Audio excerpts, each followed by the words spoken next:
vocabulary. You've just got to have a good vocabulary to say it well. Vocabulary. We can only translate for other people with the tools called vocabulary. If you're lacking in vocabulary, then you're lacking in tools to describe some problem or some answer. Words, vocabulary. You can't communicate without them. And you can't communicate well without a defined vocabulary. Every time you come across a word that's new to you, what should you do? Look it up. Every time you're in a conversation and the other person uses a word that's new to you, look it up. Now, most of the time you can figure out the meaning of a new word by how it's used. But if you can't, make sure you hold your response until you know for sure. Several years ago, some of my friends took a survey among prisoners, some rehabilitation program they were working on. And they weren't looking for this, but here's what they found. There's definitely a relationship between vocabulary and behavior. Interesting. This is what they found. The more limited the vocabulary, the more the tendency to poor behavior. Wow. When you stop to think about it for a moment, it makes sense. Vocabulary is a way of seeing. It gives us insight, and only with your present vocabulary can you see. You can't use tools you don't have to see, to create light, understanding, awareness, comprehension, perception, vision. You can only have as much vision as your present vocabulary will give you. And if you're limited in vocabulary, then you can't see very well. What if a person could only see the world through a little tiny hole? Can you imagine the mistakes he'd make in judgment? He'd say, here's how it is. You'd say, no, that's not how it is. Here's how it is. The guy says, but I can't see it. How come he can't see it? He doesn't have the vocabulary to understand the translation.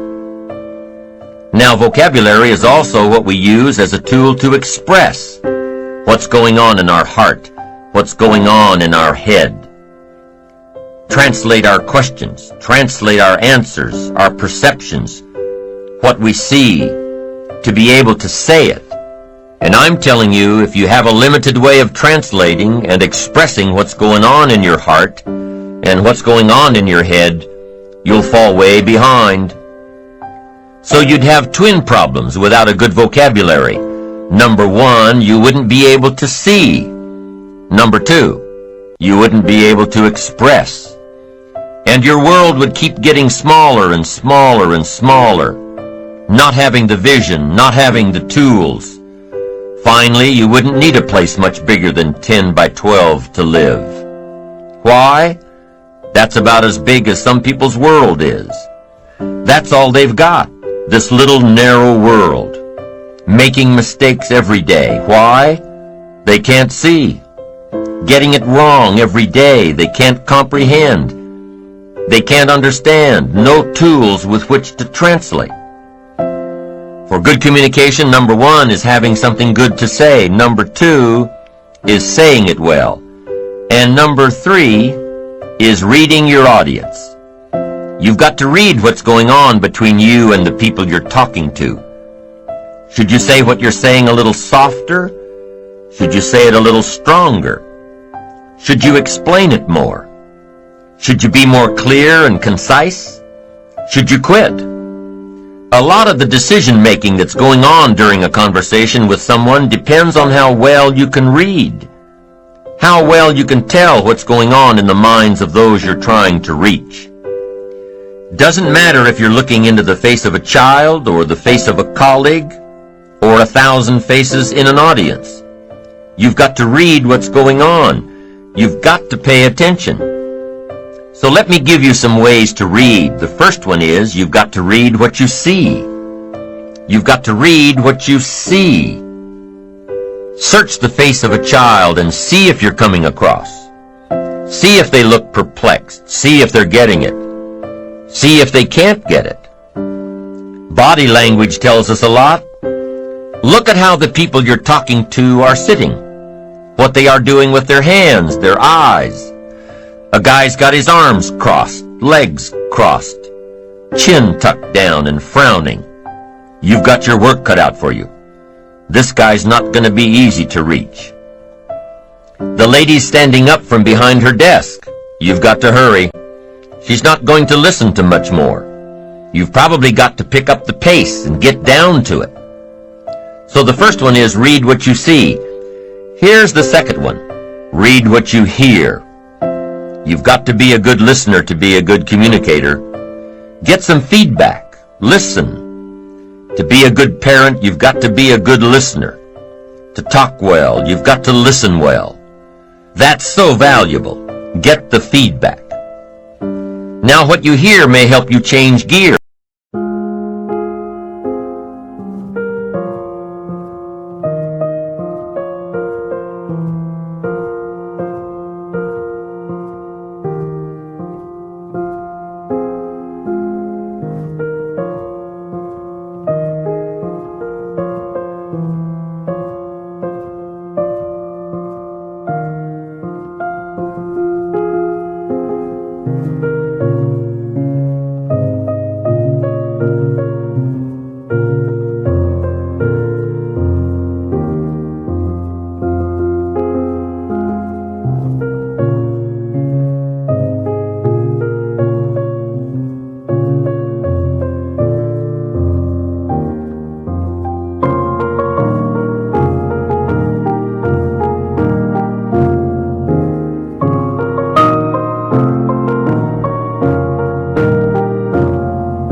Be a little stronger. Be a little softer.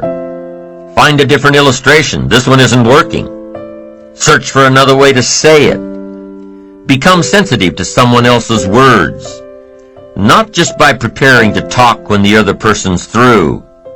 Listen. Pick up those signals that the feedback of words gives us. Now, here's the third way to read your audience, and that is to read how you feel. Emotional signals. You've got to learn to pick those up. Pick up those feelings. Women just seem to have this part built in. Men can learn it, but women haven't. Woman says it doesn't feel right. It just doesn't feel right. Man says, what does that mean? It doesn't feel right.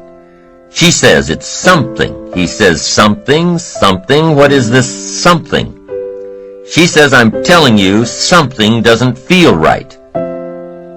Now, men can learn it, but women haven't. Learn to read your emotion.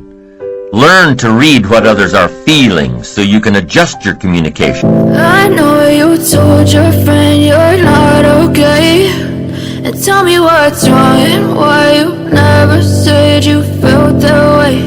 And guess you're trying to stay strong and fake a smile until I look away.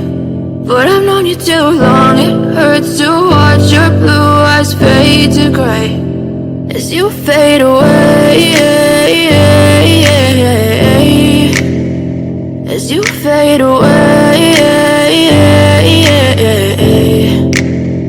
Yeah, I'm about to fade away, cause every time I wake up I feel like it's Monday. Something's going wrong with all the chemicals up in my brain. All of a sudden I don't look at anything the same way. Gotta build up of my thoughts sitting in an ashtray. I'm sorry that I'm so inconvenient, okay. Just let me be me and I'll stay out of your way. I can see the way you look at me, I'm such a disgrace. I never really asked to be brought into this place. You wanna love me? Well then baby have a taste. All the highs and the lows, no, you'll never be the same. I don't really wanna hurt you, but I can't control the pain. If you're sticking by my side, maybe we could be okay. Okay, maybe you could be the change I need today. I promise that I've never felt this way. I really hope that you will choose to stay through all the pain. I know you told your friend you're not okay, and tell me what's wrong and why you never said you felt that way. And guess you're trying to stay strong and fake a smile until I look away. But I've known you too long, it hurts to watch your blue eyes fade to gray as you fade away, as you fade away, as you fade away.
And tell me what's wrong and why you never said you felt that way. And guess you're trying to stay strong and fake a smile until I look away. But I've known you too long, it hurts to watch your blue eyes fade to gray.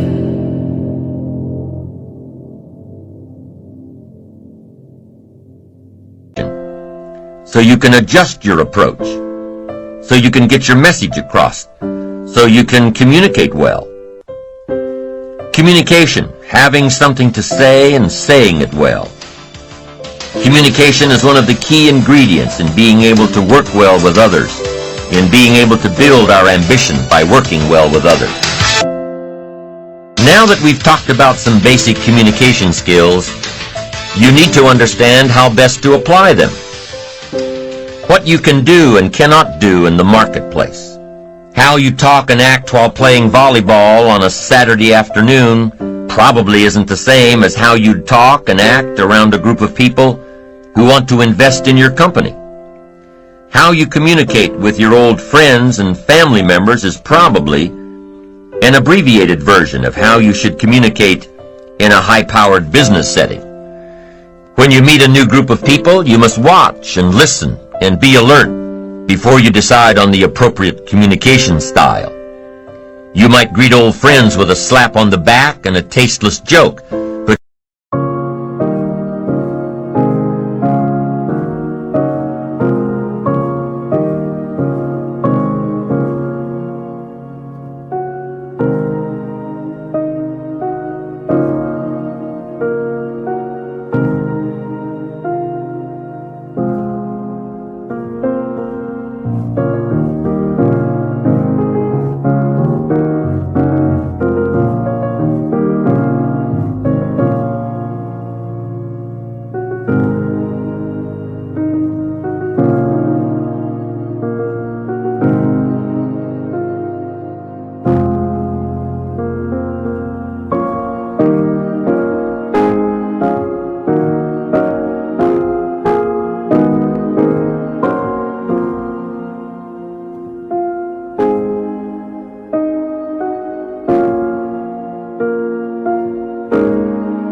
you certainly wouldn't greet a multi-million-dollar opportunity that way. You must take a few moments to study the temperament of your audience. Listen to how they communicate with each other. Watch how they react to situations and comments. Study your audience, lest you engage in some behavior that will prove inappropriate and costly. Some people would make about $150,000 a year, but they have to be satisfied with about $50,000 because their behavior is costing them the rest of it. They've got the skills, but their behavior is costing them. Keep setting them aside. So let's talk about some of those things in the marketplace that might cost you more than you want to pay. Here's one: bad language. You've got to be careful with language in the marketplace. You've got to be careful here. Some language is more appropriate for the bar. So what should you do? Leave it in the bar. Or else what? You'll have to pay the consequences. We must all be students of consequences.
Things that cost us, and language is one of the most important ones to consider. Language in the marketplace. Now, if you cuss and tell dirty jokes in the marketplace, that's acceptable to who? Other people in the marketplace who cuss and tell dirty jokes. You've got no problem with them. Matter of fact, they'll probably enjoy having you around. But if you cuss and tell dirty jokes to those who will be offended, then what? They certainly won't want to have you around. And what happens then? It'll cost you. Next one, being late. In some circles it's acceptable, but I'm telling you, most people view being late as being disrespectful. Disrespectful of their time.